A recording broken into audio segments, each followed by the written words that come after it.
안녕하십니까. 11월 12일 월요일 아침이 밝아오고 있습니다. 레위기가 이제 26장도 거의 끝나가고요. 아마 이번 주 토요일부터는 빌립보서로 넘어가게 될 것 같습니다. 그래서 레위기의 이제 결론부라고 할 수 있는데, 이걸 통해서 우리가 그리스도인답게 세상을 살아가는 것이 어떤 것인지 한번 결론을 한번 내려보는 그런 시간이 되었으면 좋겠다 하는 생각을 갖게 됩니다. 레위기 26장 34절부터 39절까지 말씀으로 함께 묵상해 보겠습니다. 사실 우리나라가 아니라 뭐 전 세계가 다 그렇죠. 시대가 지금 돈이 지배하는 시대가 되어 가고 있는 것 같습니다. 그런데 제가 이 돈에 관련된 이야기를 하다 보면 이런 예를 주로 들거든요. A란 사람이 있는데, A란 사람과 B란 사람이 있는데, A가 B의 밭농사를 도와줬다고 칩시다. 이로 인해서 B는 A의 밭농사를 도와줘야 하는 의무가 발생을 했겠죠. 그런데 A는 밭농사 이제 도움받을 게 없습니다. 왜냐하면 C라는 밭농사를 하는 사람이 아니라 물건 나르는 일을 하는 사람이 A의 밭농사를 이미 도와줘 버렸어요. 그래서 A는 더 이상 도움을 받을 필요가 없게 됐습니다. 이랬을 때 A가 B에게 부탁하기를 내 밭농사를 도와주지 말고 C가 이제 물건 운반하는 걸 좀 도와주라, 이렇게 요청을 할 수 있고, 그리고 이제 B가 이제 그것을 오케이 해서 이제 C를 돕는다면 그런 일이 있을 수 있겠죠. 이게 하나의 그러니까 유통 아니겠습니까? 서비스가 유통되는 과정입니다. 그리고 세 명이면 서로 이런 관계가 간단한데, 이게 이제 여러 명이 있는 상황이라고 한번 생각해 보십시오. 누가 누구를 어떻게 도와야 되는지에 대한 혼란에 빠지잖아요. 이 문제를 해결하는 좋은 도구가 바로 돈이죠. 내가 누구를 어떤 형태로 섬겼든지 간에 내가 다른 일을 섬긴 만큼 나도 다른 사람으로부터 섬김을 받을 수 있도록 하는 약속이자 제도 아닙니까? 그러니까 내가 어떤 사람을 섬기면 그 사람이 나에게 내가 당신으로부터 섬김을 받았습니다 하는 표시로 돈을 주고, 그럼 나는 그 돈을 받아가지고 다시 다른 사람의 섬김을 받으면서 내가 당신의 섬김을 받았다고 다시 돈을 주는, 그게 이제 돈의 그 유통이죠.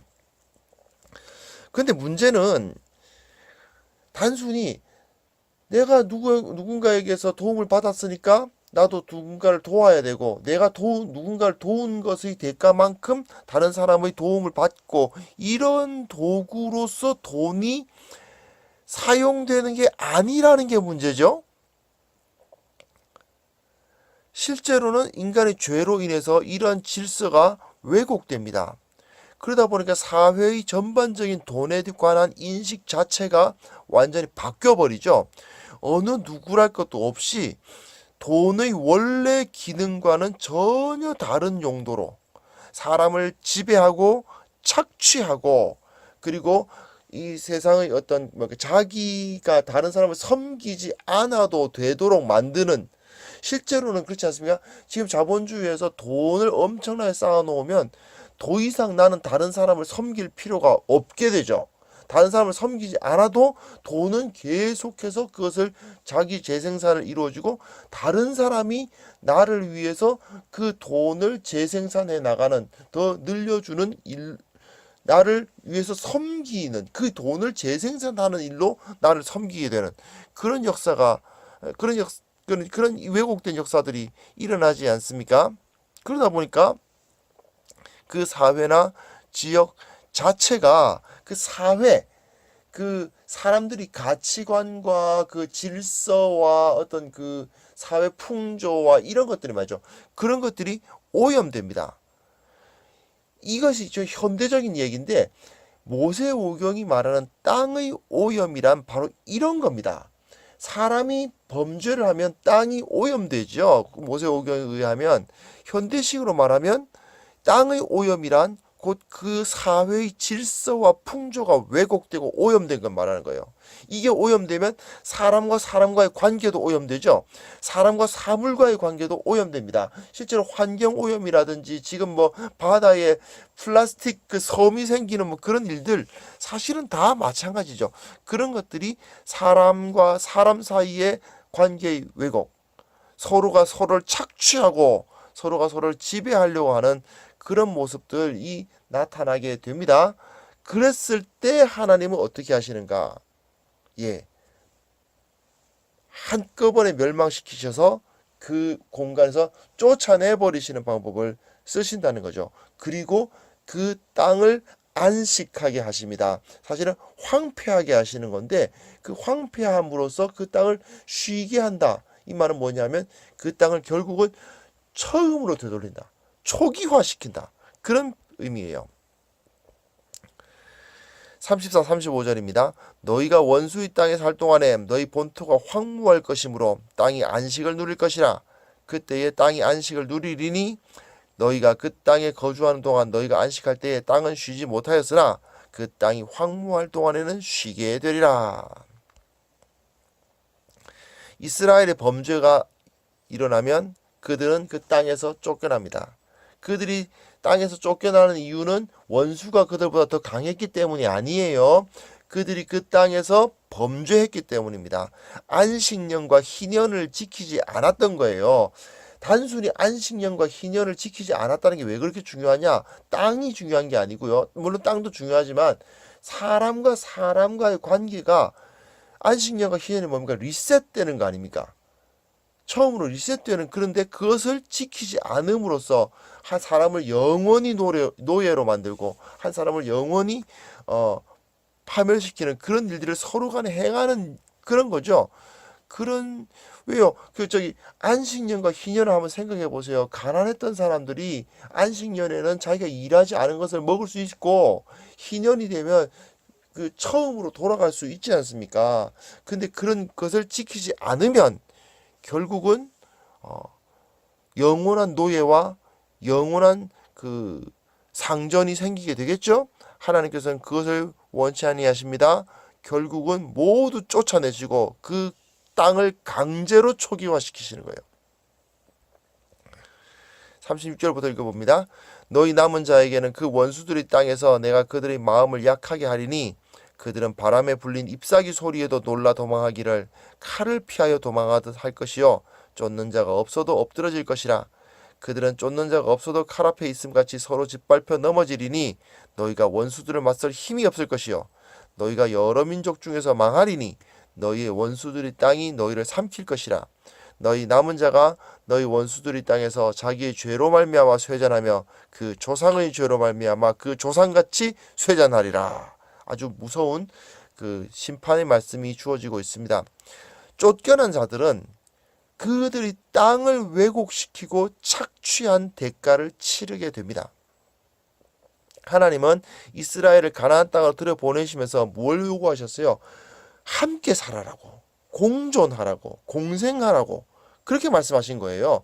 가난한 사람이 영원히 가난하지 않도록 하고 그 땅에서 내가 일한 것이 하나님께서 주신 선물이라는 사실을 기억하며 살아라고 하셨는데 근데 사람들은 그것을 지키지 않고 다른 이들을 착취해서 자기 곳간에 남들보다 더 많은 재물을 쌓으려고 하고 나보다 약한 자들을 지배하려 하고 뭐 그렇게 된다는 거죠. 결국 그 서로 간의 그 경쟁하는 싸움 가운데 사람들은 잠깐은 흥하는 것처럼 보일 수 있으나 결국은 그 땅에서 쫓겨나고 그 모든 것을 빼앗기게 될 것입니다. 그리고 자기 곳간에 쌓인 재물을 의지했던 자들은 그것을 빼앗기면 두려움에 떨게 마련이죠. 영원하신 하나님을 믿고 살아가는 사람들은 광야의 정신을 가지고 사는 사람들 아닙니까? 광야에서 살아가는 사람들은 두려울 게 없어요. 왜냐하면 하늘에서 만나가 내리니까. 그러나 땅의 재물을 의지하는 사람들은 그것을 가지고 있을 때에는 빼앗길까 두렵고 없어지면 의지할 곳이 없어서 두렵고 그런 일이 벌어지고 맙니다.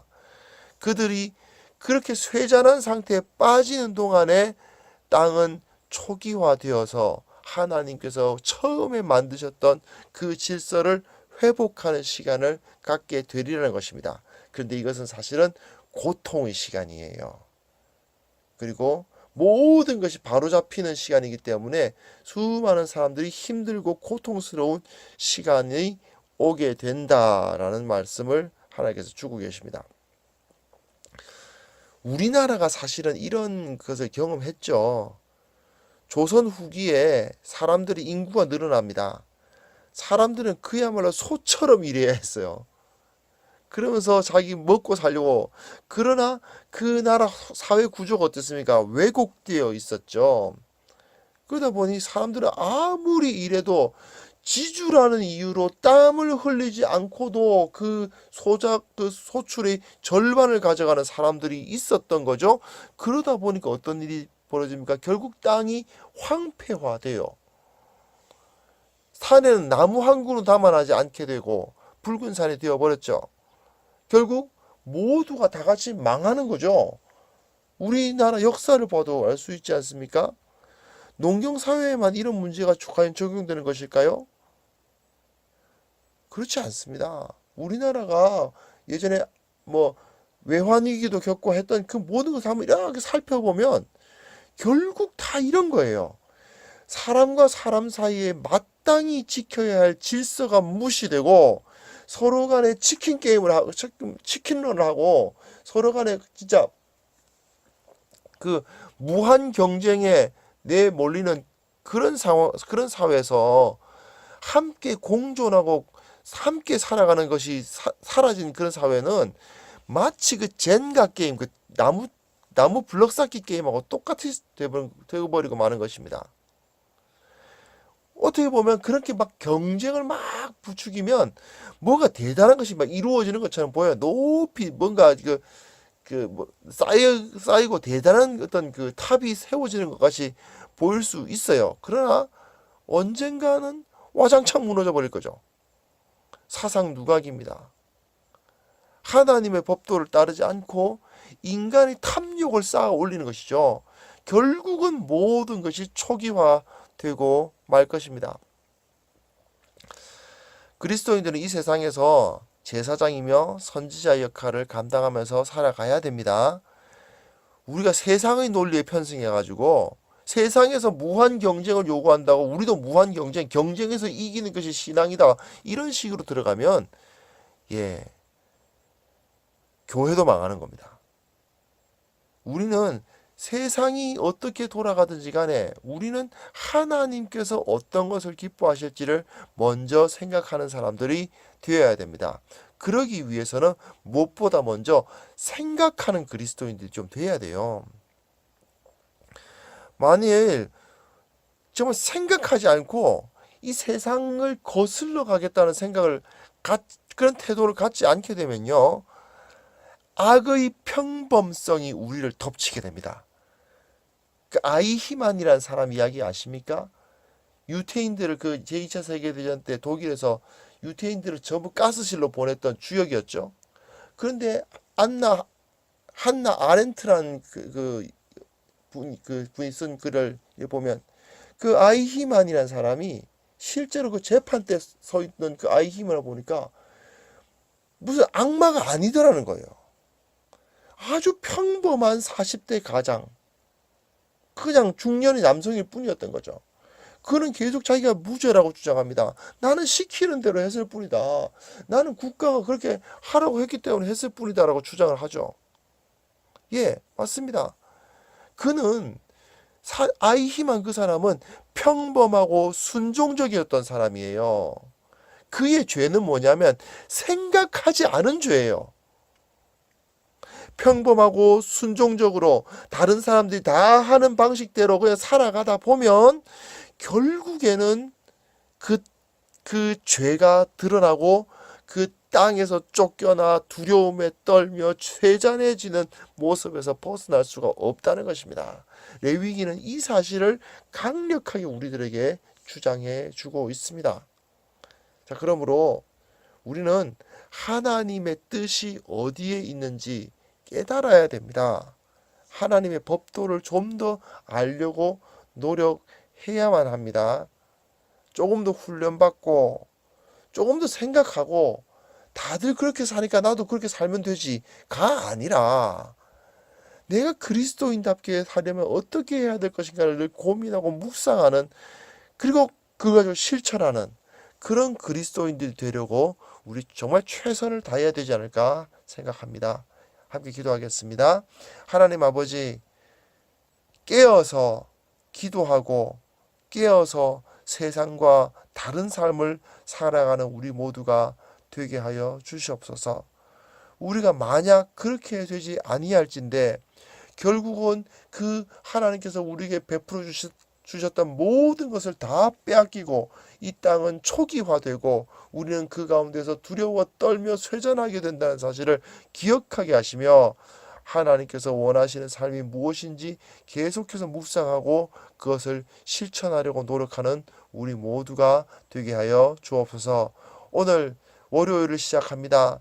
주님, 이 한 주 동안 참으로 세상에 휩쓸려서 세상의 논리대로 살아가는 자들이 아니라 어떻게든 그 세상의 흐름에 거슬러 올라가려는 삶을 살아가는 우리 모두가 될 수 있도록 한 주간을 지켜보아여 주옵소서. 예수 그리스도 이름으로 기도합니다. 아멘.